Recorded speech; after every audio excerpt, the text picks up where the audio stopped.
Hello, this is week 4, and week 4 is about artistic development.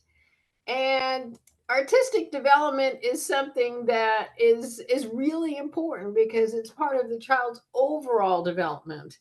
And as you go through the chapter this week, you'll notice that there are stages. They start out by making some very basic scribbles, and then they eventually add some fine shapes to their scribbles. They may even add a letter or two after that to their scribbles, and it works in phases. It goes back and forth a little bit, but it does tend to get more detailed and more real looking.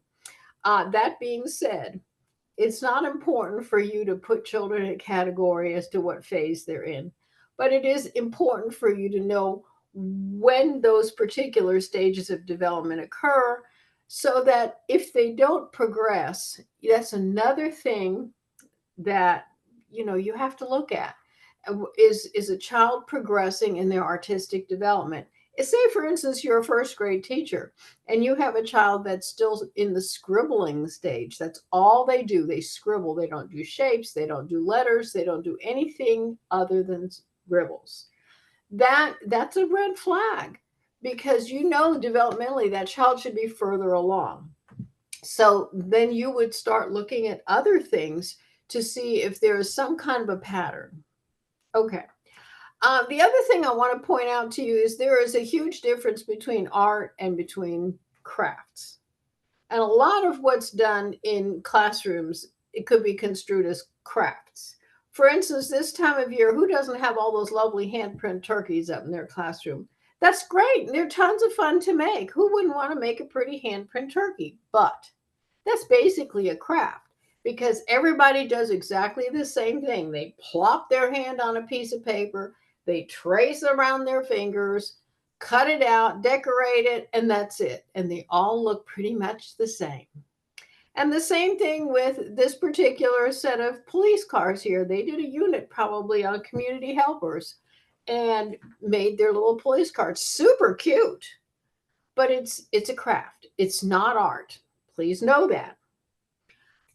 This down here, even though you're going to say, oh my gosh, that's just scribbles, but that's art, because there was no pattern.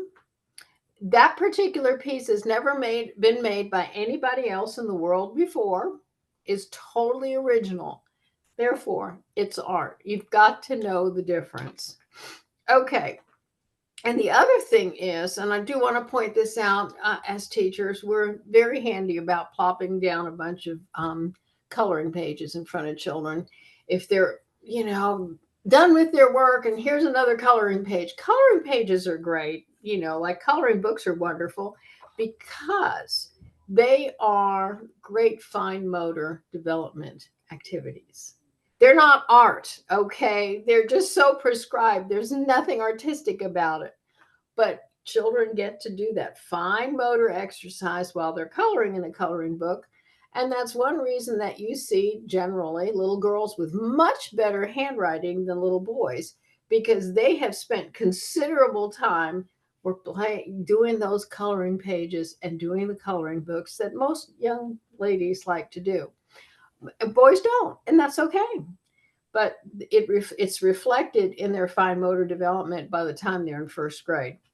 Okay, so the other thing I want to point out to you is the good job. As teachers, we always want to, praise and be positive and tell children what a great job they're doing.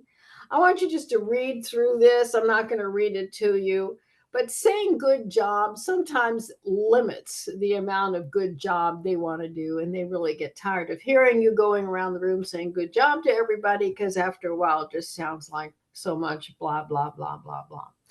Okay, this week you're going to read chapter 3 and 6, and you're going to complete content quiz 3 and the kindergarten art activity and activity reflection. If you have any questions, please let me know. I will be happy to set up a Zoom. Bye bye.